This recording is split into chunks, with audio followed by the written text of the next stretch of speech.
Hey artist, I'm Muniba and today I'm going to review some artistic tools that are life changing. So let's go. Let's start with the blending tool. These are the 4 tools that I usually use and these are my favorite, and the best thing about them is that they are always available in our house. First, I'm evenly shading with my pencil and then taking a tissue paper and folding it like this to make it rigid and rubbing it on a swatch I previously made. This is one of my favorite tools to use while blending because it gives such a flawless and smooth base to work on, as you can see. Next up is a makeup brush, another favorite tool of every artistic girly. As you can see, it gives a quite similar results to a tissue paper, but just a little darker than the tissue paper. Brushes are ideal for large backgrounds that require smooth blendings, but we cannot spend our whole day filling those areas with the pencil, so we got to think smarter. Next up is a Q-tip, not my personal favorite, but it works. It is useful in creating a blurry effect. Personally, I wouldn't use it. You must give it a go to see if it works for you. I almost forgot about the blending stump, so I'm using it now. Comment down below if you want to learn how to make stump at home. And these are the results with the blending stump, and honestly I am so surprised. So these were the simple 4 blending tools that you can use to improve your drawing. Now let's move on to the tools that most of the artists gatekeep, and that are the erasers. I'm so excited to tell you about these erasers because they really help me with my art. There are 3 types of erasers: mono, zero, electric, and a kneaded eraser.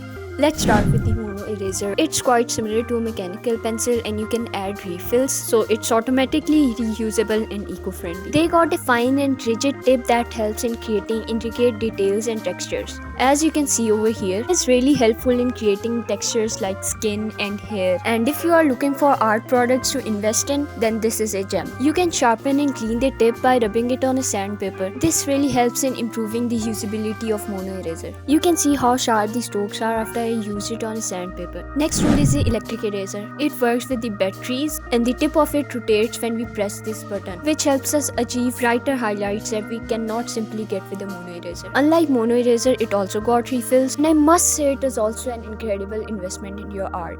Now let's try it out. You can see how easy it is to achieve such sharp highlight. All I'm doing is pressing this button and you can see how crisp these strokes and lines are. Just like the mono eraser, you can rub it on a sandpaper to achieve a sharp and thin tip. Now to our last eraser, that is a kneaded eraser. It is also known as a moldable eraser and it can be easily molded in desired shape, which makes it ideal for every artist. I like to mold it like this to create blurry and out of focused hair. It gives such a subtle and blended highlights, as you can see over here, and of course you can mold it into a pointy tip to create such textures. And of course it is very important to pick up excess graphite just by tapping it on a surface. It can also be used to soften harsh highlight, as you can see over here. Let's move on to our last tool, that is Indentation Stylist, but I don't have it, so I am using an empty ball pen. You can use an indentation stylus, but I personally prefer an empty ball pen. Make sure there's no ink in your ball pen, otherwise it will ruin your artwork. Next you will require a pencil of course, and a brush to blend everything. Indentation technique is used to create grooves in your paper by putting on desired pressure on your tool. And as you shade over it, some extra bright highlights pop up. So are you ready to see the magic? As I'm shading this area, you can see the texture already pop up. As I'm done with the shading process, I'm going to take my brush to blend everything evenly. And here is the close-up result after blending. Have you ever noticed how artists sharpen their pencil? Well, don't worry if you don't know how to do that, let me teach you real quick. So all you need is a pencil and a sharp cutter. So all you need to do is to hold your pencil like this with your index finger and thumb, and hold the cutter like this while placing your hand behind the blade. Make sure to keep the blade at a very low angle and use your thumb to push the blade outwards and move the pencil in the opposite direction to the blade. Be very careful while doing this step because you don't want to hurt yourself. Also remember to keep rotating the pencil. Once again, please don't hurt yourself while doing this.